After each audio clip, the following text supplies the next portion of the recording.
We are Rogue Media Sports. A lot can happen between falling in love with a house online and owning it.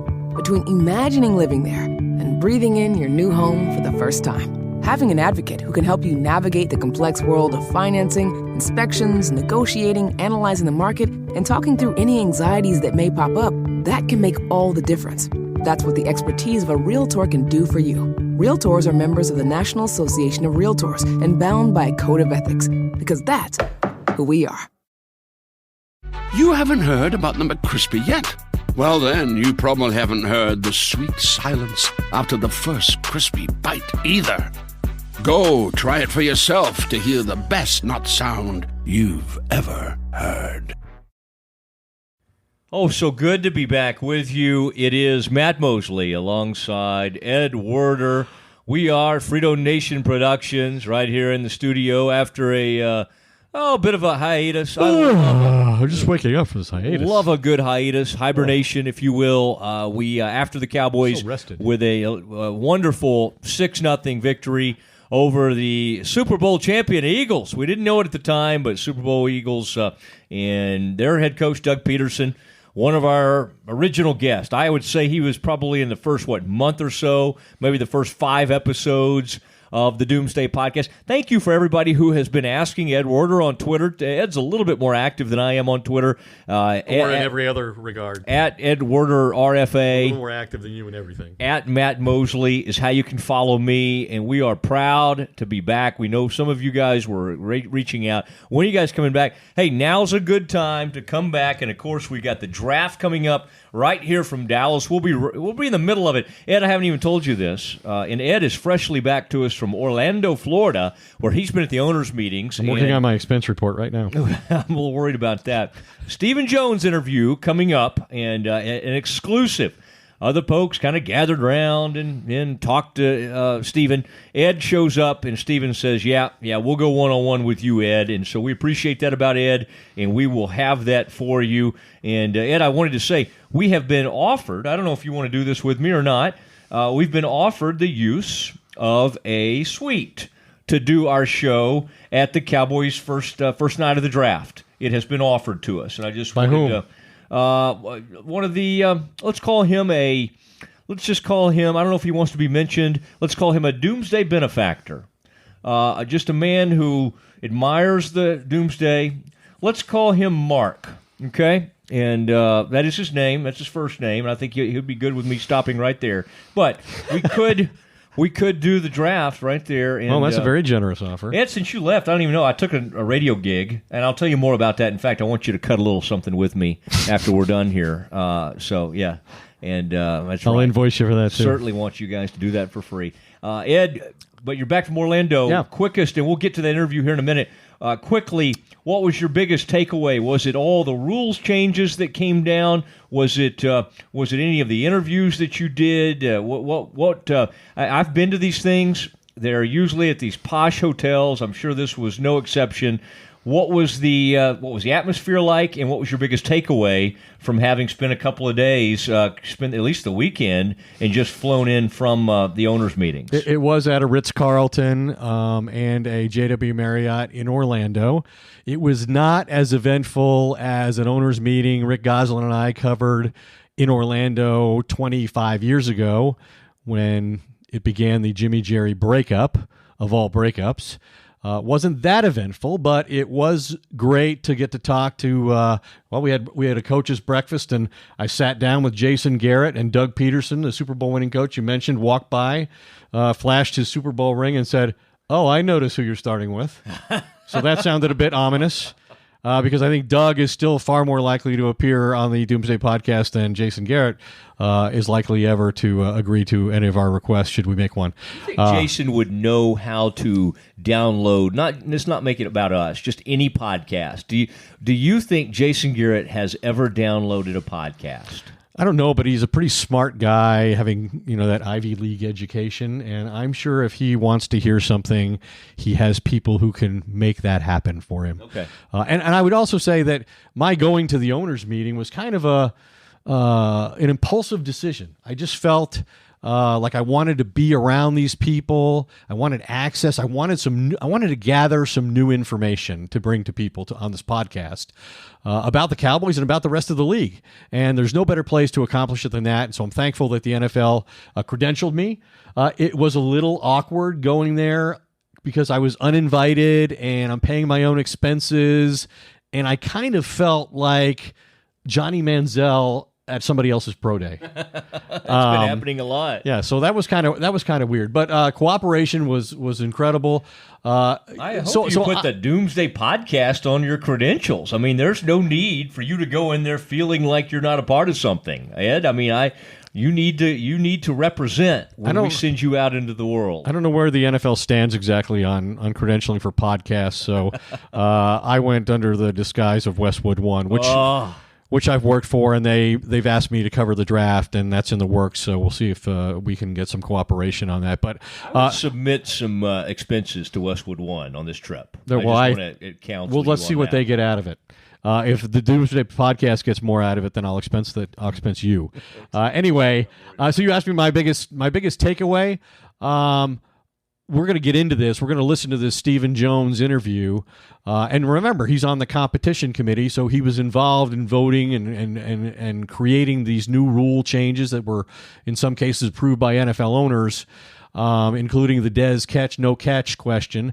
But my big takeaway was just what a compelling interview it was, because he was so insightful. I mean, he gave me insight into some of the issues in the passing game that I don't think have been previously exposed. And you get a very clear sense, I think, in listening to him about how unsatisfied they are with what the coaching staff has gotten out of the football team that they've had, and that no longer will there be excuses tolerated in terms of Jason Garrett just winning as many games as he can, depending each year on suspensions and injuries.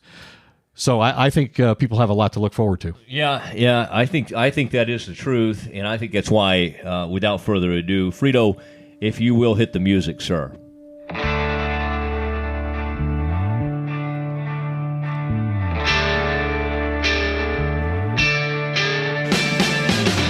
It is time. We alluded to it. Ed Werder was able to go to Orlando and then was able to spend some one-on-one time. We call these exclusives in the business, and sit down with the executive vice president, player personnel, the heir to the throne, Stephen Jones. Take it away, Ed.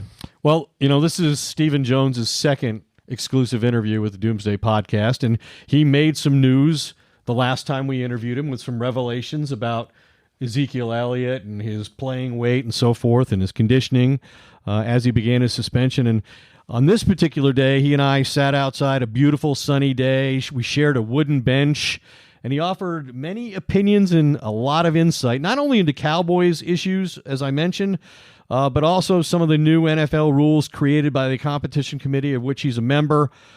We started what became a 17-minute conversation with a review of the new catch rule, inspired in part by the Dez Bryant no catch in Green Bay in a playoff game 3 years ago. And that play was viewed countless times by members of the committee, each time, no doubt, a painful reminder for Stephen Jones. I don't know how much that would have changed things, but I sure would have liked to have seen it.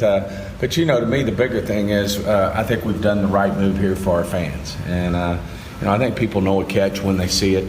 Our officials, obviously, the officials called that one a catch. They called these other ones that are debatable. The Pittsburgh Jesse James play, the Calvin Johnson, all these are catches that are being called, and I think our officials know a catch when they see it. I think our fans know one, and I think it was a great exercise. I applaud our commissioner, for really challenging the group, and then I think the mechanics of how we went through it with Rich McKay and our coaching staff and Troy Benson, and really going through and saying, hey, what do we want to be a catch, and then writing the rules accordingly. And I think we came out in a great place. It was obviously passed unanimously, and I just think it's something that our fans will understand better, and there won't be all the consternation that comes with, what's been happening over the past 4 or 5 years in terms of, people being confused about what a catch might be. Obviously, in the Super Bowl, there was lots of debate.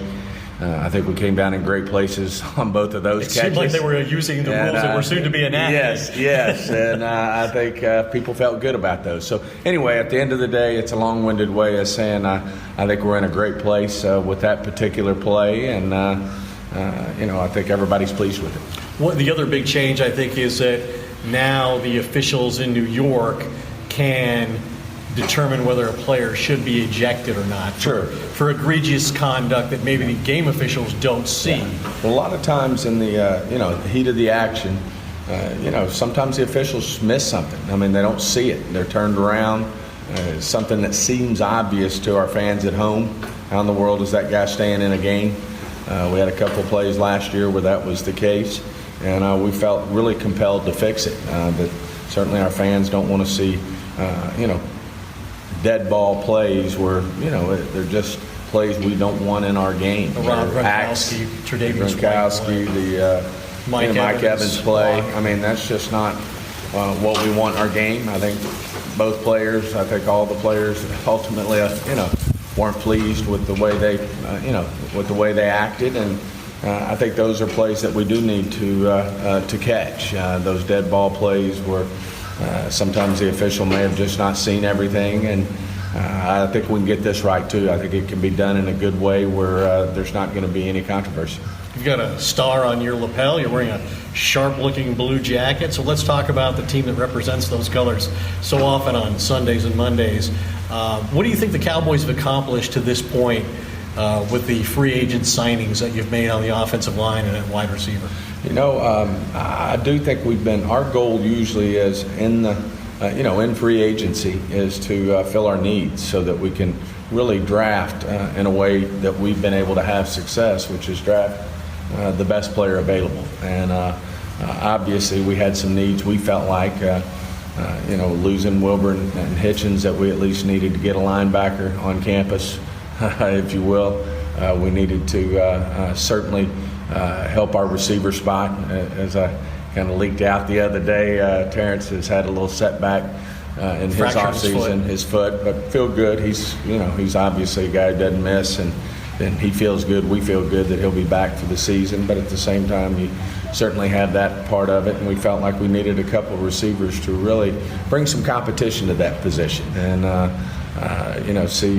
we've got a new receivers coach there, and we felt compelled to help that area. And then, of course, the offensive line, we signed one of our own and two new ones, and really wanted to not only have some depth there, but hopefully find a starter type there in Fleming, and we'll get the best five guys out there, and then we can move forward now in the draft and take who's the best player available when it comes up. Obviously, it doesn't prevent us from drafting in these areas that we still feel like we can use some more help, but at the same time we feel like we've done enough at those positions to help us. I know at the end of the day sometimes our fans wish we'd do more in free agency. At the end of the day our vision still is on free agency is it's a fallback if you don't draft well, and to some degree you're in the penalty box because I still feel you overpay for a lot of these players early on in free agency, and I still believe good players get paid like they're great,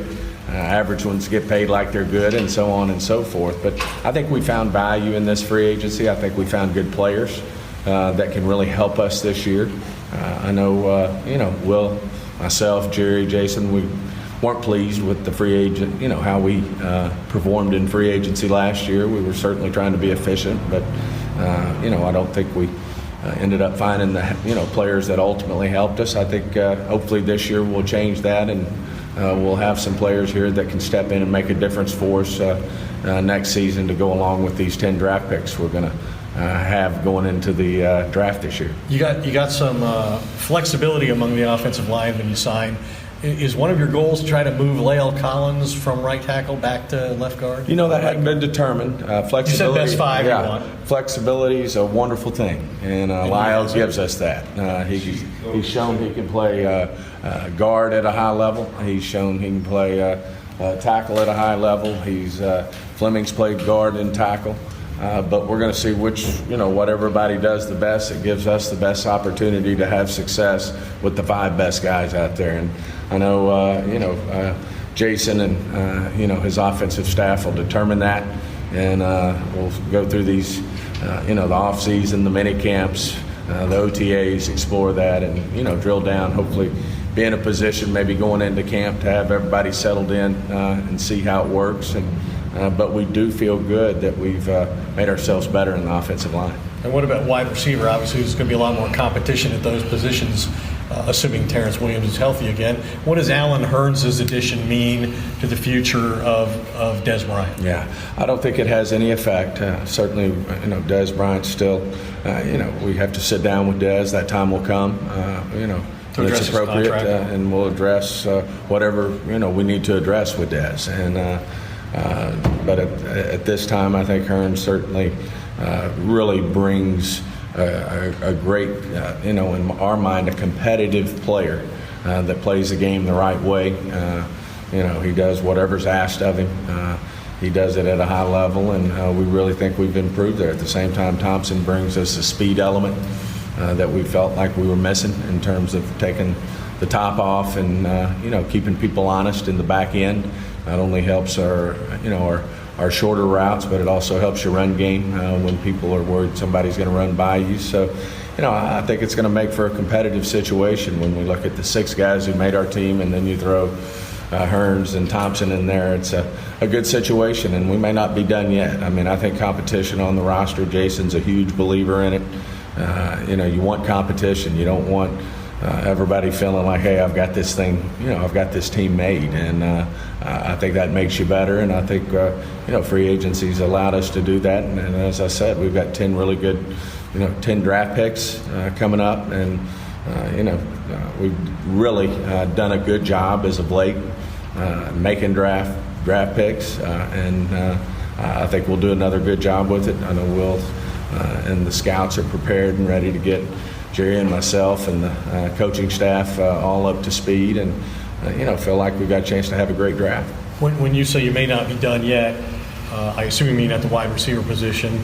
Does that mean that you don't preclude the possibility of taking a receiver with the 19th pick, should you deem that player the best available and the best fit? I mean, that's the goal at the end of the day is, whoever's the best player on our board, we'd like to take that player. And if it's a receiver, it's a receiver. If it's if it's a defensive lineman, it's a defensive lineman. We'll just see who's sitting there. And certainly, that's the goal in free agency is get yourself where you don't really feel compelled to take a knee.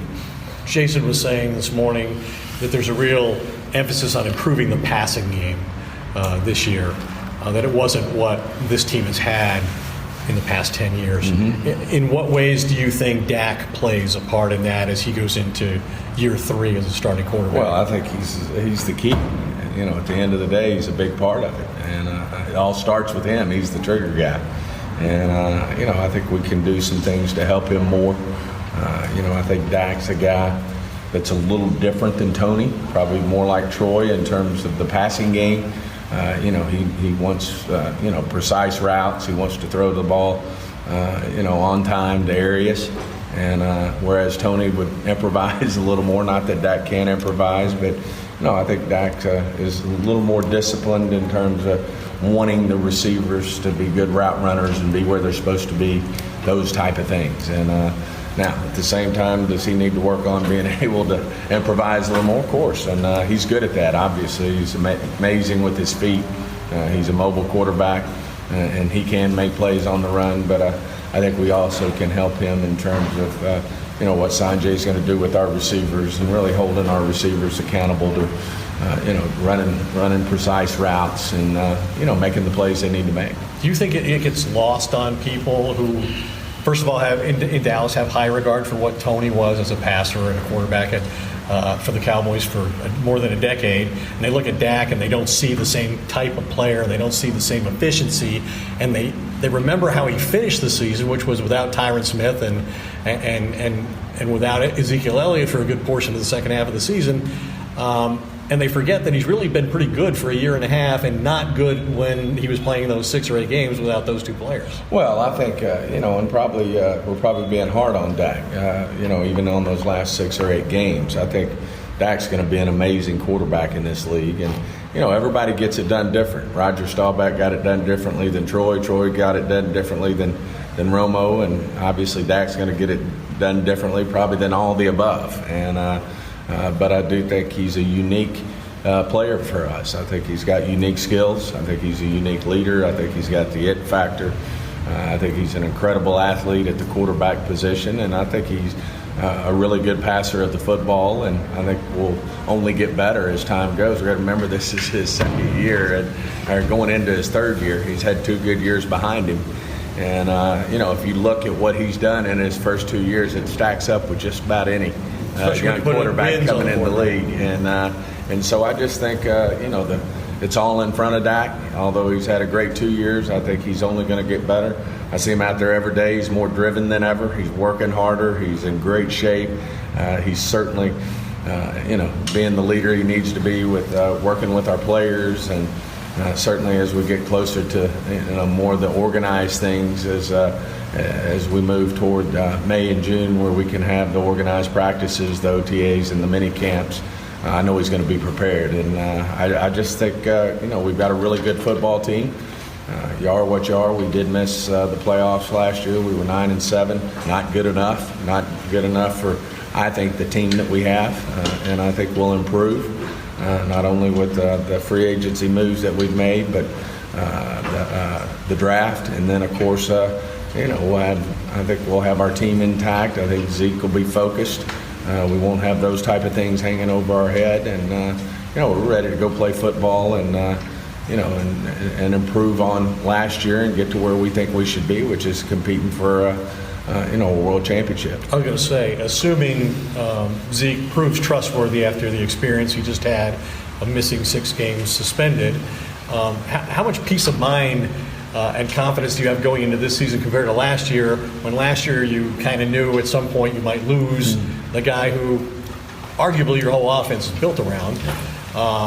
You don't have that fear this year, at least not at this point. How different does that make things? Well, it's certainly nice. Now, we don't want to make excuses. People are going to have challenges. Every team has a challenge, when you're in a season. I mean, you look at the Eagles, what an amazing job they did of overcoming a major injury at the quarterback position, which rarely happens, and going on to still win a Super Bowl. They had a great football team this year, but they also overcame some adversity. And, we have to continue to be better at that. That hadn't been our strong point, the last 4 or 5 years. We've had, seasons when we do really well, and then we have some adversity and we don't quite respond as well as we hope we would. I know Jason expects better. I know our top leaders and our players on our team expect more. Obviously, Jerry and I expect more in terms of being able to, overcome adversity when it happens, because it's going to happen. I mean, it happens to everybody in the NFL. You're going to have injuries, you're going to have disappointments, and you have to overcome those. And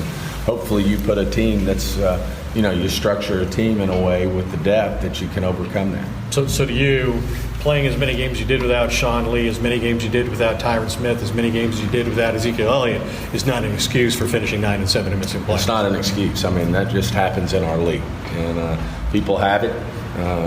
Would you prefer not to have it? And obviously things probably do go better when it doesn't happen. But I think, if you really want to be a championship caliber football team, that competes year in and year out in the playoffs, which I think this team can be with Dak's leadership, with our offensive line that we have, with Zeke, with some of the pieces we have in place, this team should be able to be a perennial playoff team and be able to compete for championships. But we hadn't taken that step yet, obviously, because we hadn't done that yet. We were 9-7 and out last year, so we've got to take the next step, and then, let's see where this takes us. But consistency is obviously something that's been missing with this particular team. And now's the time when you've got your quarterback and your running back playing on, minimal contracts. Absolutely. Because they're on their first contract. It becomes much more difficult from your point of view to put the right kind of team together when you're paying a quarterback huge money and a running back huge money. It'll get harder for sure as we go when we have to start paying them again. Now, this is really the first year we've had a clean cap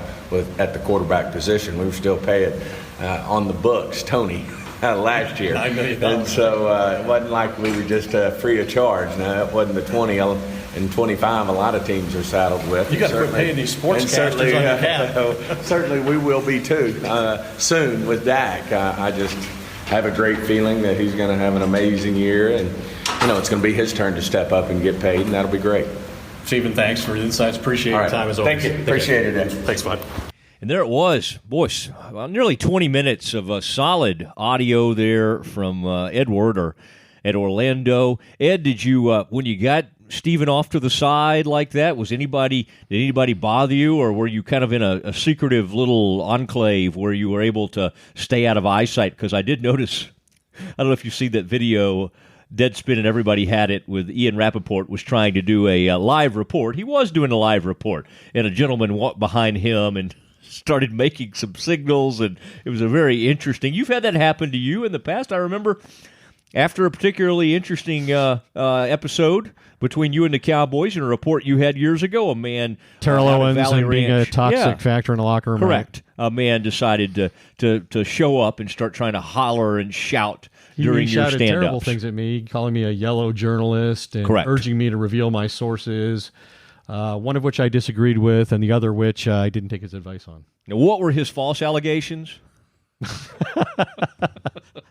And then he did it again at the game that weekend, and we had him removed, so he didn't get to see the game. He had to get him out of the stadium. But they lost the game, so maybe he was better off for it. All right, let's unpack. Not a lot of folks obviously got that kind of one-on-one time with Steven, so let's take a peek. And by the way, we always appreciate it. I want to give them a shout-out. Dallas Morning News, longtime employer of yours, an employer of mine. I still do some writing for them.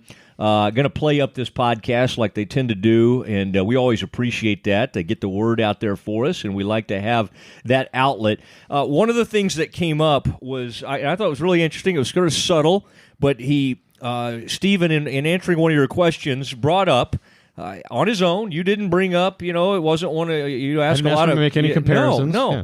And Troy Aikman's name came up, and also Romo's name came up, and Stephen alluded to the fact that he believes Dak is more like Troy Aikman. Expand on that a little bit, Ed, because I thought that was a really interesting point that he made, and I think it sort of speaks to, hey, there are some things we can't really expect Dak to do, and I think it also speaks to this current wide receiving core. Right. My big takeaway in that part of the interview, when he mentions that he thinks Dak is more comparable to Troy Aikman, that's a little surprising because obviously Troy was a classic drop back, throw it on time, very accurate with the football type of quarterback, and Dak came, from an option type of offense and wasn't even under center in college, and he's learned that.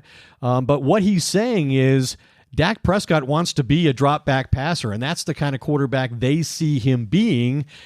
The problem has been, as we saw last year with the disappointing performance in the passing game, and even Jason Garrett admitted yesterday that's an area where they have to get back to being great, that they've been a great passing team most of the last 10 years, and they need to be that again. And saying that, I think he laid a lot of the problems in the passing game at the feet and inconsistent hands of the wide receivers. He said that Dak is a guy who, to be accurate, needs receivers to run routes properly, to be where they're supposed to be when they're supposed to be there so the ball can be given to them in time, and that has not happened. And we've seen them back that up by going out and signing Allen Hurns in free agency. He is a receiver who is similar to Dez. Now, we all know that Dez's spot on this roster for the first time in his Cowboys career is not guaranteed by any measure. And we also know that one of his great faults is he is not regarded as a good route runner. In fact, quarterbacks who have watched his tape and scrutinized it carefully will call him a lazy route runner.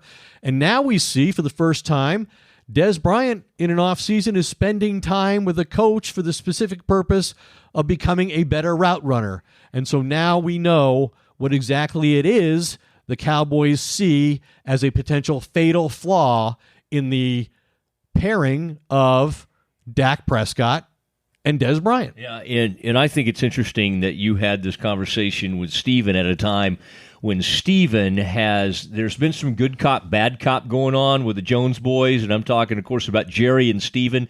Steven has been the bad cop. I think Jerry has always kind of enjoyed being the likable, zany character that he can be. He can be tough. He's been a bad cop when it comes to the NFL and some of that. But with Dez, I think Jerry has tried to sound less aggressive. Steven, throughout this offseason, has been the one basically without any prompting, talked about some of the things that Dez does on the sidelines, which can calling him a distraction. Yes, which can certainly be a distraction. And again, that to a lot of journalists and a lot of media, the whole sideline thing, that wasn't even something that's really, it comes up every now and then, but it wasn't even that big of a story. It was really interesting that Steven sort of made that a story. Well, because they had defended him in far Correct. Bigger siderline situations than what we saw this past year. Right.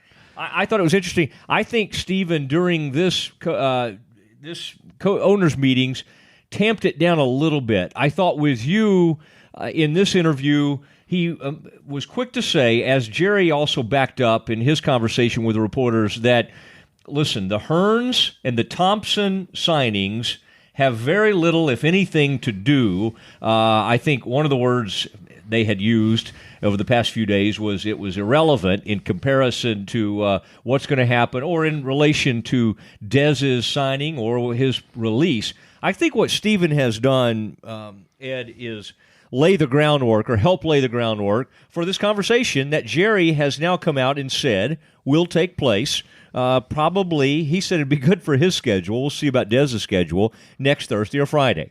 And there'll be a sit-down, and they will talk about this. And I think the Cowboys have tried to set this thing up with, and Ed, correct me if I'm wrong, I don't know if there's teams out there waiting to give a 29-year-old Dez Bryant, who's coming off really 3 seasons that aren't that spectacular, like a huge deal. So in some ways, it goes back and forth sometimes, who has the most leverage. It certainly feels like to me the Cowboys have the leverage right now to a certain extent. And I have a hard time seeing Dez being able to say, no, I'm going to stick with the $12 million I'm supposed to make next year. I think it probably, if he is to be with the Cowboys, he'll be playing somewhere in the $8 or $9 million for next year. Is that about the pay cut you think will end up happening? What were you hearing out there? Well, I think what's happened in free agency helps the Dez Bryant cause. We've seen receivers be paid tremendous amounts of money who have never at any point in their careers with any degree of consistency put up the kind of numbers Dez did early in his career, right?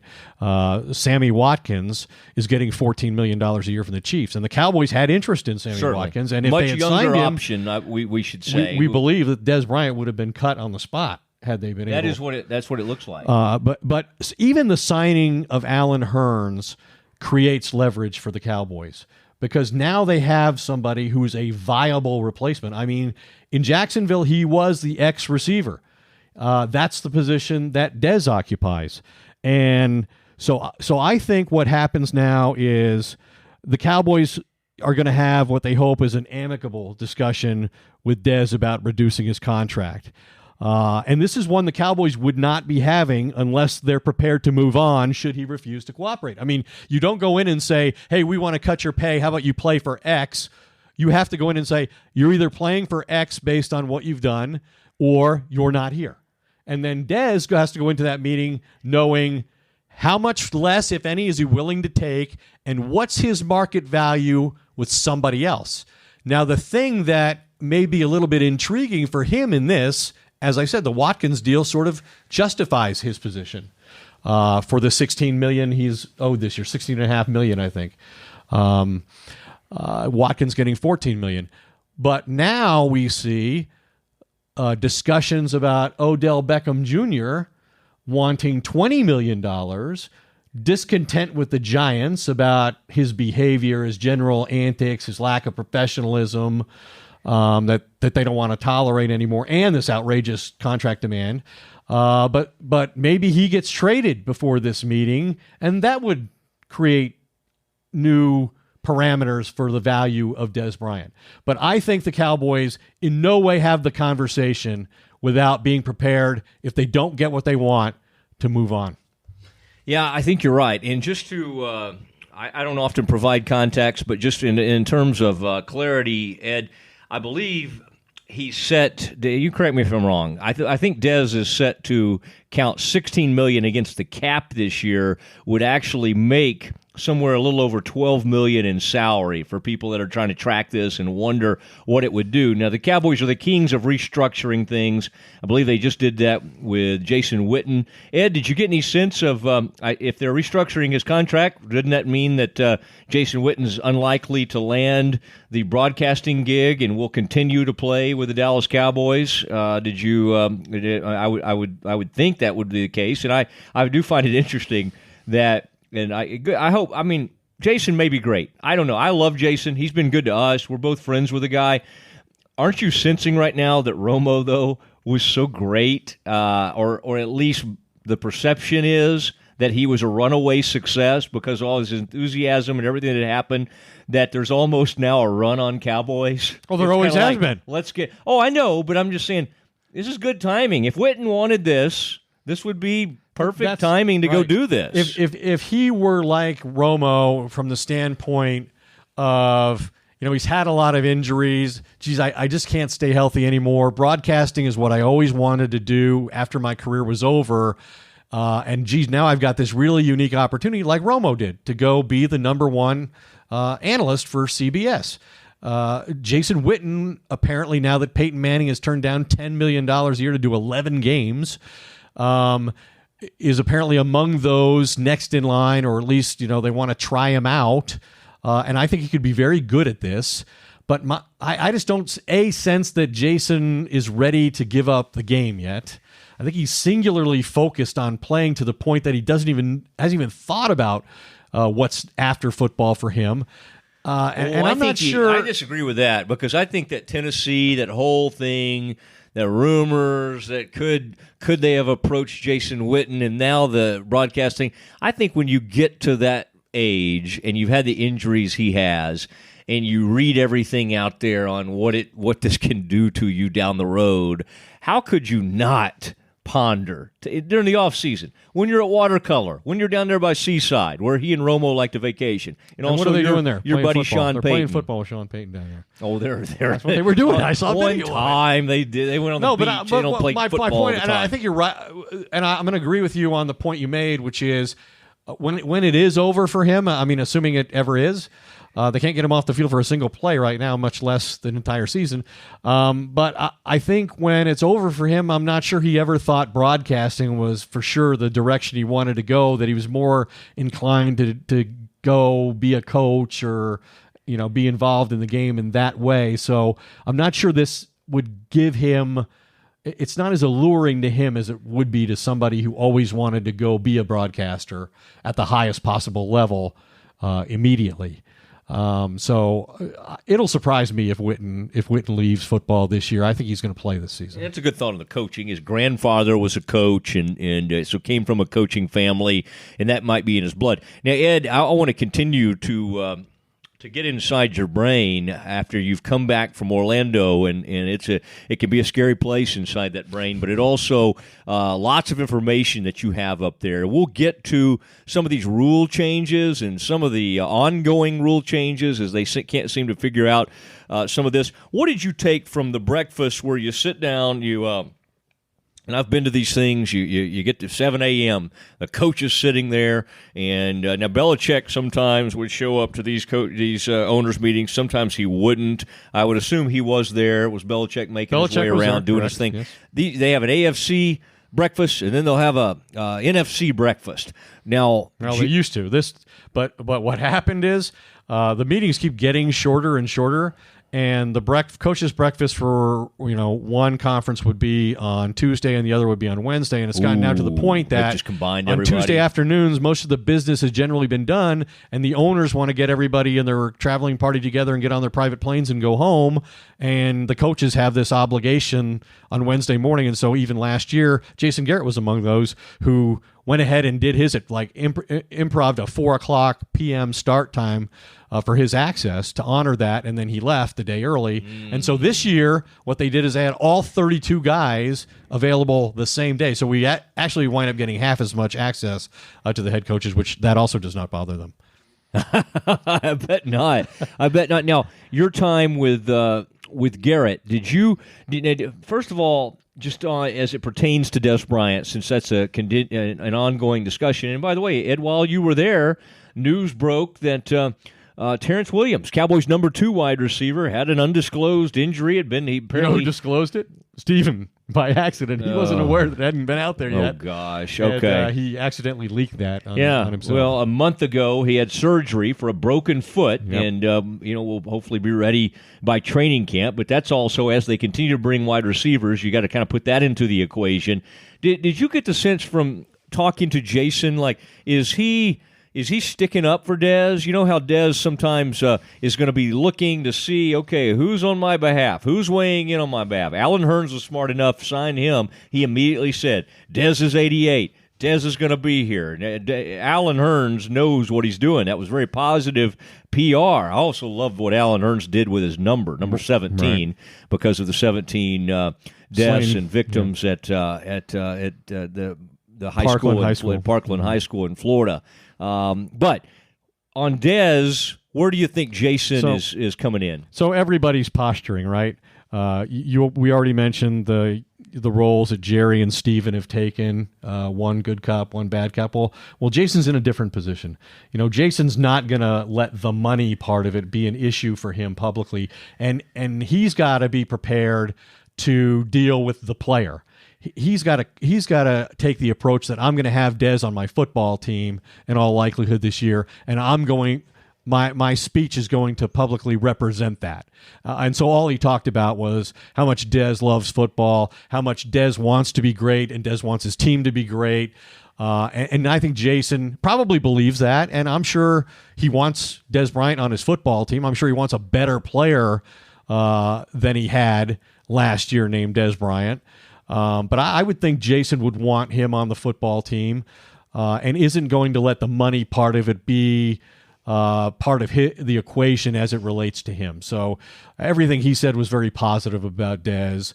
He claimed not to know anything about his off-season program because they don't have contact with the players this time of year, so he doesn't know anything about Dez going out and emphasizing improving his route running and being able to run more, of the routes in the tree than he does right now. I like that one report that the NFL Network appeared to have, saying something about Dez was going to be working on the route tree. I think I didn't really do Dez any favors, but we'll see what he works on.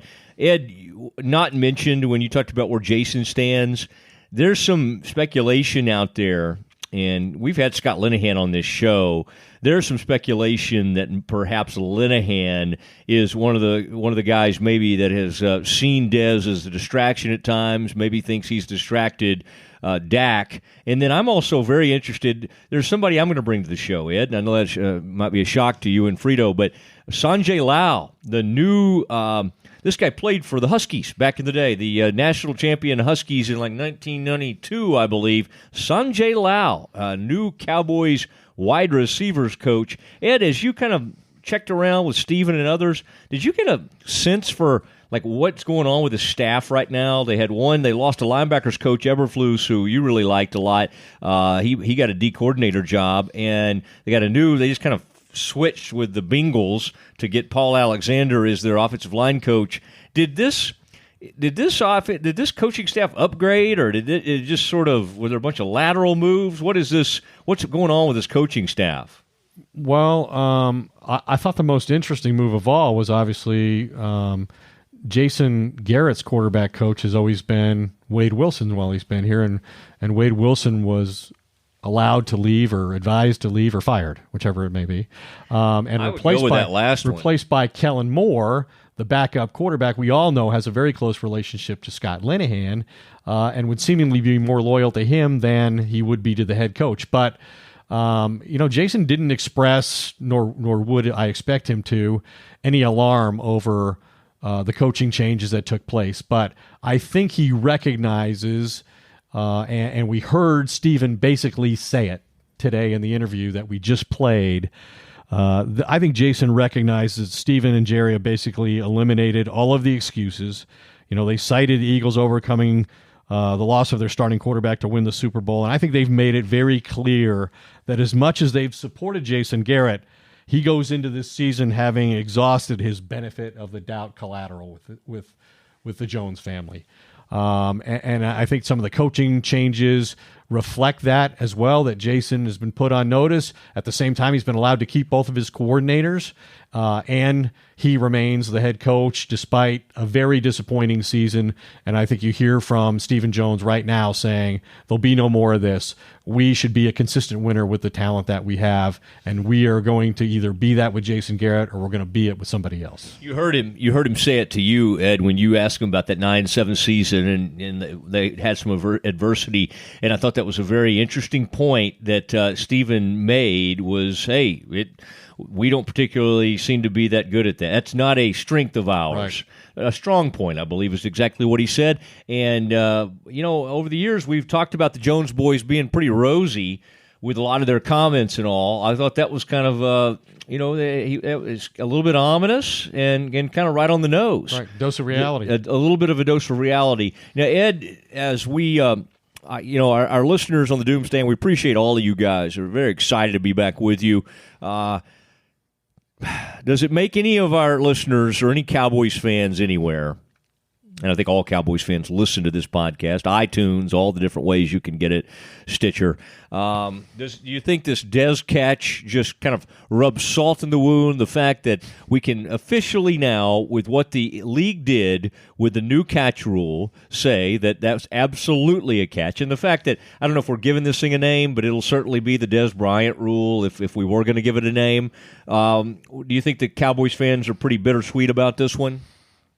I would assume that they're going to long regret that the definition of a catch 3 years ago isn't what it is today. But there's no question that the three plays that led the NFL to make the rule change and take the element of going to the ground and controlling the ball out of the definition of a catch were first the Dez Bryant play, the Calvin Johnson touchdown in Detroit, and the Jesse James play in Pittsburgh at the goal line last year in the playoffs against the Patriots that would have won that game. Those would all be catches as defined by the rule today. I'm sure people will be no less exercised about the fact that should have been a catch. But as Stephen noted, we still were going to have to stop Aaron Rodgers one more time, and we've not been able to do that in any other game we played against Aaron Rodgers, no matter how much time was left on the clock. Yeah. And so there's no assurance that even had that been a catch, that the Cowboys would have won that game. But there's no question they had a much better chance of winning that game and advancing further into the playoffs to the NFC Championship game had that been a catch and a touchdown or the ball on the 1 yard line. It should have been changed after the Calvin Johnson touchdown from even before Dez. I mean, that was such an obvious thing.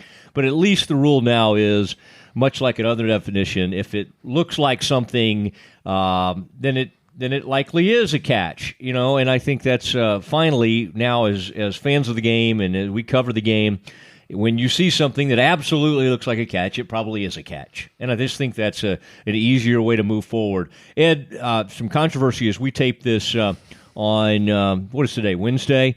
There's some news coming out of the NFL even this very morning, this very day, about, and I know they talked about this while you were at the owners' meetings, what's going on with the lowering of the helmet rule? Well, obviously we saw with Ryan Shazier injury, the spinal injury that the Pittsburgh Steelers linebacker suffered, and hasn't regained full use of all of his extremities even at this point. His career is certainly in question. But the league wants to try, and because of the concussion lawsuit, the league is trying to protect itself and protect the players from themselves, really, in many cases. Because this is the NFL now, as it's played in this modern age, there is no tackling or very little tackling in football. It's just hitting. That's all it is. And too often, the element used to strike the opposing player is a helmet, and that jeopardizes the brain, the head, the neck, and way too many things. And the NFL is very conscious of the concern publicly about that, about their public liability in that regard. And so they've tried to pass a measure unexpectedly on the final day of the meeting. They came up with a rule now that it is a foul. This is a quote. It is a foul if a player lowers his head to initiate and make contact with his helmet against an opponent.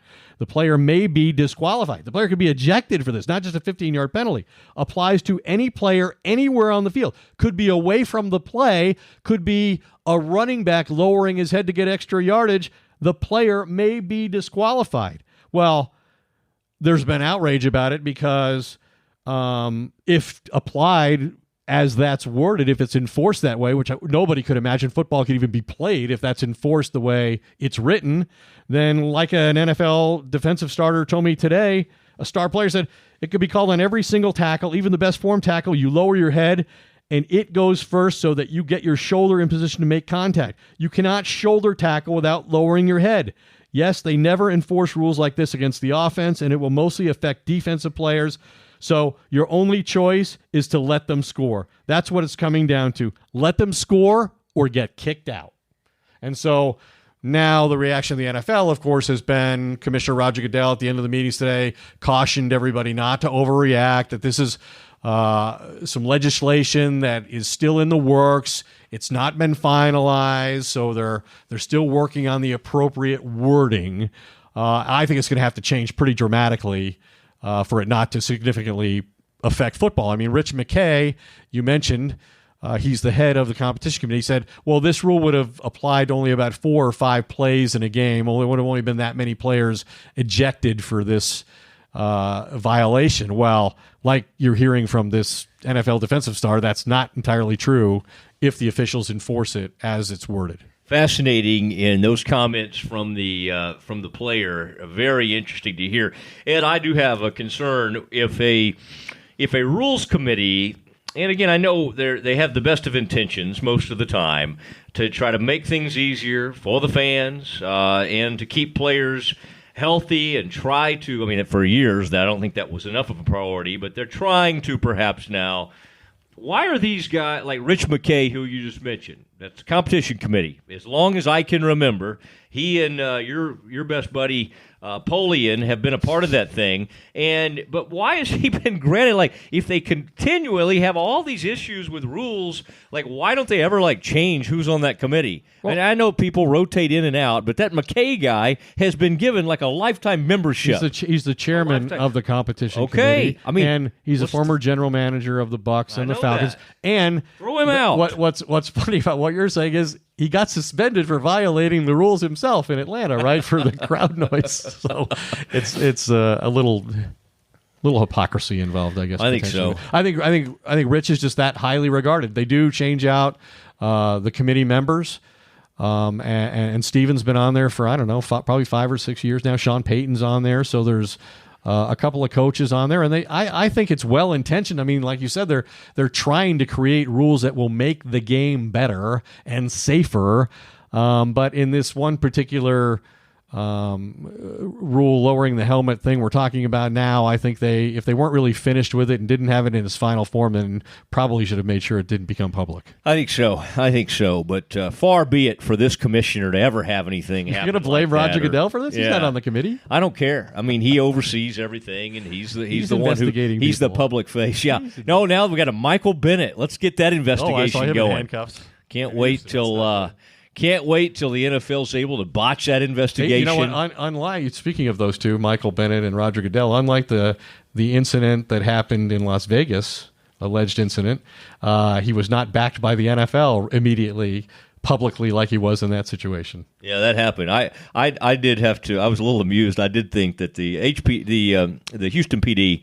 And they did take their time on that investigation, and I like it at the news conference, which their police chief, Art Acevedo, has been roundly criticized, but he at some point said, well, we got a lot of shootings and stabbings we had to prioritize. So basically, like, that's bigger than jocks and socks. I guess, but he also at the same time he was talking about equivalent of that. He was like, it was a paraplegic woman, and he's like, it's a little old lady, and he called him morally bankrupt. Yeah. I believe. And but at the same time, he might be morally bankrupt, but we're going to need to wait about a year because we got a bunch of other stuff happening. Oh, by the way, we had this flood hit.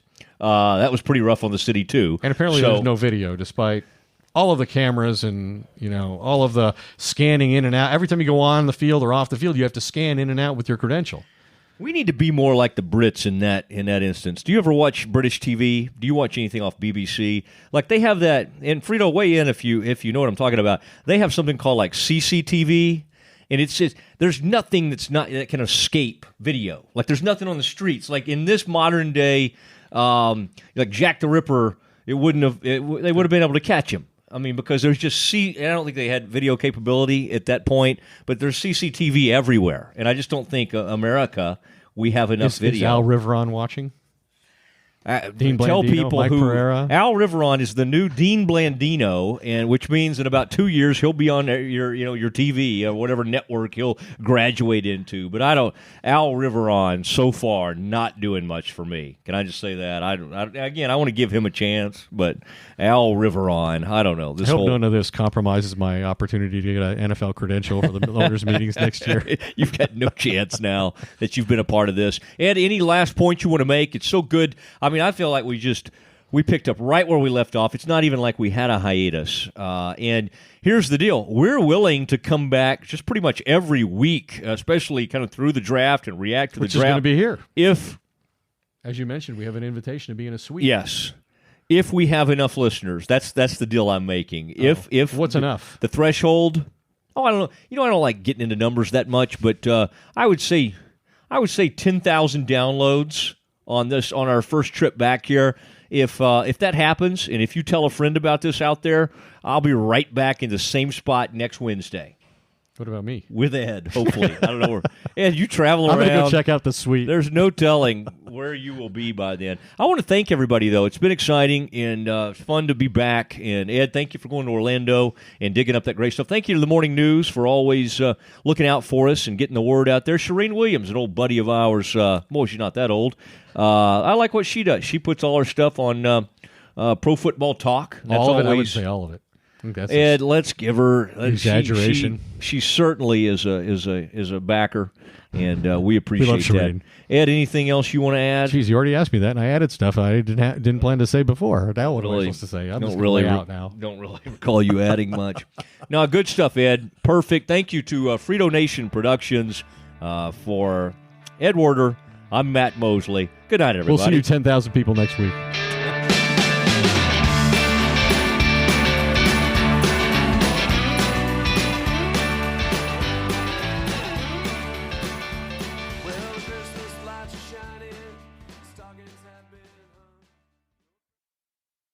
It's one thing falling in love with a house, picturing yourself moving in and calling it home, and quite another navigating the world of price negotiating, mortgage lenders, and finding the budget that works best for you.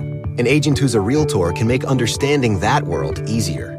Realtors have the expertise, access to proprietary data, and tools to help you get from imagining living somewhere to actually doing it. That's the kind of help we can provide. Because that's who we are. Realtors are members of the National Association of Realtors.